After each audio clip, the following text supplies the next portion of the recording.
related matter, while Americans contend with Democrats' self-created border crisis and inflation crisis, our foreign policy is in crisis as well.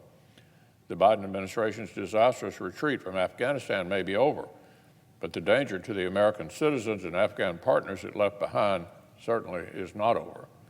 Around the world, adversaries and allies alike are drawing new conclusions from President Biden's Afghanistan disaster about America's will to defend our allies and our interests. Pyongyang is putting on another master class in how despots disdain the so-called rules-based international order. Literally, while a North Korean official was haranguing the UN in a speech about the, quote, consequences it will bring in the future in cases it tries to encroach upon its sovereignty, the Kim regime punctuated the speech with yet another provocative round of UN sanctions violating ballistic missile tests. Iranian disregard for international norms and the Biden administration's efforts to enforce them continues apace. Tehran is ramping up its nuclear activities, demanding bribes to even return to the negotiating table, as well as stepping up its use of terrorist proxies to threaten its adversaries all across the region.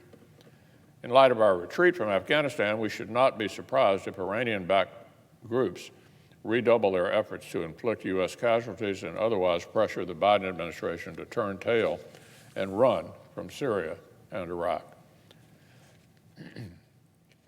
When it comes to near-peer competitors like Russia, the Biden campaign's tough talk has been replaced by the Biden administration's desperate rhetoric of diplomacy. Putin is unfazed and undeterred. Repression at home, manipulation of energy markets abroad, military modernization, cyber mischief. This doesn't exactly scream ready for good faith engagement. Most of all, the administration's hollow rhetoric has done nothing to deter the growing threat from communist China.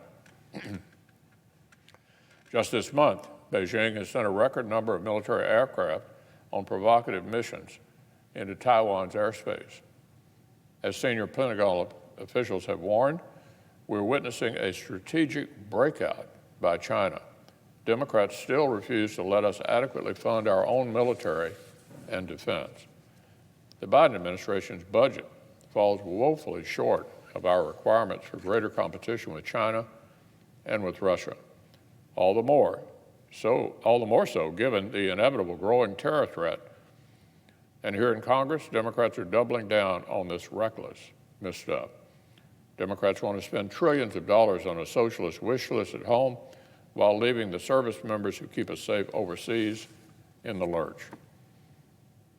Now, I don't expect Chairman Sanders or certain radicals in the House to be keen on using reconciliation to fund our military, hardly. But some Senate Democrats have left Congress' most fundamental tool for influencing defense policy, the historically bipartisan NDAA, in procedural limbo, literally for months. The Democratic leader's latest public statement on his caucus spending priorities did not even mention the defense authorization bill. Apparently, he's content to let it languish behind their left-wing wish list. So, Madam President, America is staring down serious and historic threats. And somehow, with unified control of government, the only actions Democrats have managed to take on foreign policy have made them worse. The American people deserve a lot better than this. Our service members deserve better. Our allies deserve better. But Washington Democrats are proving they cannot deliver.